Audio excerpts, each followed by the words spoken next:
गरासी ने बहुत बड़ा धचका दिया है। हर चीज भुलाई जा सकती है, लेकिन ये ऐसा जख्म है जो कभी नहीं भर सकता।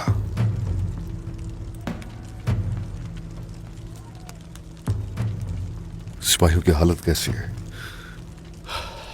सबकी हालत काफी नाजुक है सरदार। उनकी जान बचाने के लिए हर मुमकिन कोशिश कर रहे हैं। और उस करारगाह में क्या बचा है? क्या सूरत हाल है?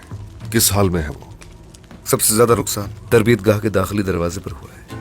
हमारे सिपाही उसे ठीक करने में लगे हुए हैं, जल्द ठीक हो जाएगा। जरकुता है बोरान, सिपाहियों को बताओ मुझे।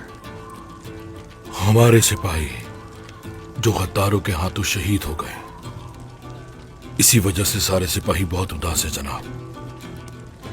खास तौर पर सारोजा साहब, अल्लाह उन्हें ताकत अता फरमाए, उन्हें सब्र अता फरमाए। आमीन आमीन।